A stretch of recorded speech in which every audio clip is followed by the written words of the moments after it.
And joining us today in our Book Talk segment, great to welcome a man who's written so many great books. #1 best-selling author, New York Times. His previous book, called The Christmas Box, was a huge bestseller, and he's got a new one out called The Mistletoe Promise, The True Meaning of Christmas. We're joined by Richard Paul Evans today. And Richard, good to talk to you. How are you?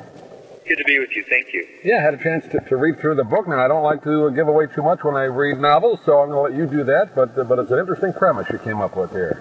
You know what? This is a book that definitely has spoilers, so we'll be careful. The premise for this book actually came from a Facebook follower. And it came on Valentine's Day of all times. I had wished my Facebook fans a happy Valentine's Day and asked if any had any special Valentine's Day memories. And one wrote back and said, my favorite Valentine's Day was 20 years ago when a man I barely even knew came up to me and said, I have no one to be my Valentine. I don't have anyone in my life. Would you just pretend to be my Valentine? I'll do nice things for you. And I said yes. I was surprised. I said yes, and he wrote me sweet notes. He sent me candy and flowers. And she said it was really, I think back, and it was one of the sweetest weeks of my life. And there's an interesting story there. So that's how the idea came to me. Yeah, it's a great beginning of a story, and then it kind of unfolds from there. These two people that meet at a food court in a mall. They come up with an agreement. I won't give any more than that, but they have an agreement together, and then the story unfolds from there. Exactly. The story is about Elise Dutton, and she's just dreading another holiday season for good reason. 3 years earlier, her husband had divorced her after having an affair with her best friend. Now she has no best friend, no husband, and she's all alone. She's distrustful, and she feels broken when the stranger approaches her in the mall food court, and she's seen him before. He's kind of a good-looking lawyer guy, she thinks. And he had this proposition that it's a busy social time for him, and he wants to share it with someone. So he asks if she's willing, and after thinking about it, she surprises herself and says yes. And so he brings this contract to her, and the contract has 4 stipulations. 1, no deep questions, that the relationship is so shallow you can't drown. Second, no physical relationship, just strictly platonic. They can hold hands or kiss to kind of sell if they're in public, to kind of sell the facade. 3, no telling anyone the truth about the relationship. 4, the contract is void on Christmas Day. And so that sets up the story and where it goes. And there's, as you know, having read it, there's some pretty major twists in the story. Right. But I think it makes it for a fun read. Well, when you write a Christmas story, now you said it did come from a Valentine's thing, but obviously you put it into a Christmas theme, and it works there as well. Is it difficult to come up with different Christmas stories? You wrote another one, of course, The Christmas Box. I guess it gets harder as Christmas go by to come up with an original story. You did it here, but it's not easy, is it? Well, I've written 25 novels, and that's kind of true of all novels. Like, where do you come up with the ideas? But they've all been New York Times bestsellers. This one right now, it's kind of surprised me because I haven't written a Christmas story for a few years, and I just kind of missed it. I love the season. I love it's a great time to write a love story, which this is, and it's a great time to be introspective about our lives. So when I wrote the book, I honestly didn't think it would do that well.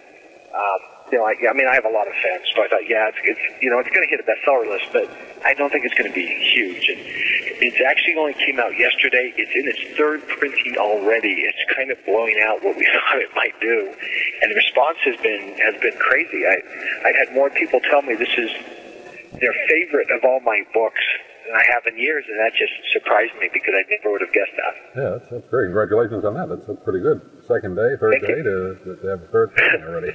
Well, yeah, that's the kind of story. Go ahead. Yeah, it's a bestseller on Amazon and BN.com right now. It's been in the top 10, and it's doing really well. This is the kind of story, again, I'm sure every novelist wants their books to hopefully be made into movies, but this one really kind of fits just from the way you wrote it. These 2 characters, I would think you're probably going to have some offers to make a movie on this. If not, you should be. Yeah, we already do. Yeah, this is one of those no-brainers because it does fit so well. It's a female protagonist. It's someone everyone can relate to, and there's some deep underlying messages and some important messages. I mean, the first line of the book is, "If you could erase one day from your life, would you know the day?" And talking about the book, it's interesting that some people just their eyes kind of light up or go dark, and they say, "Yes, I know the day."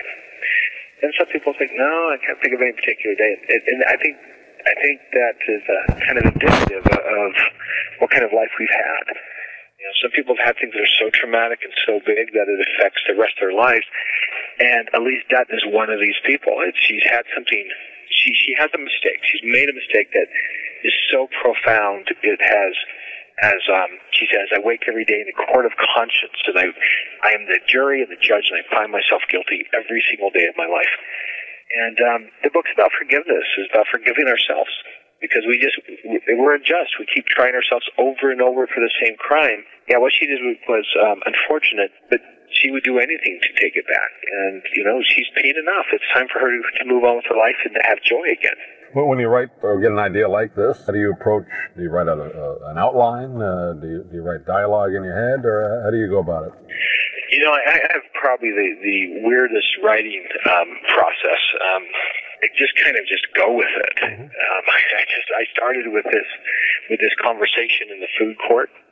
And then everything just kind of starts to spill out from that. And so part of me, I look at the book and say, okay, in real life, what would happen? And then as I get to know the characters better, it starts to evolve. I've never written the book I thought I was writing. By the end of the book, it always goes somewhere else. It's like these books have a life of their own. But you know, I've sold 17 million copies of my books worldwide. It's like there's something about just following the magic. You're doing something right. Something's working, yeah. Well, that's just interesting. You bring that up, and I like to ask novelists, you know, when you start writing a book, do the characters go in a different direction than you thought? And it does in your case, right? Most of the time. They definitely have done that. Yeah. They definitely have gone in a direction, which is why you never name a character after someone you know. Right. I named it after a really sweet neighbor, and the character turned out to be a jerk. It's like, that's unfortunate. Well, it's a great story. It's called The Mistletoe Promise, The True Meaning of Christmas. We've been talking with Richard Paul Evans today, already doing well, but give out a website. Richard, people can get a hold of you if they like. I know it's available at all the bookstores. But yeah, the best place to go, actually, I mean, you can go to richardpaulevans.com, but go to my Facebook page. I have a very active Facebook community, my author page. There's like 70,000 and some odd people there.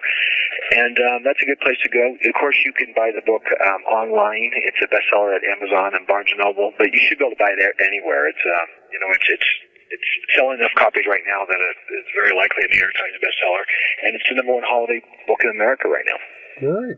Richard, pleasure to talk to you. Have a great Christmas season, and we look forward to talking to you again when the next book comes out. Thanks for joining us. Well, thank you so much, and you have a nice call.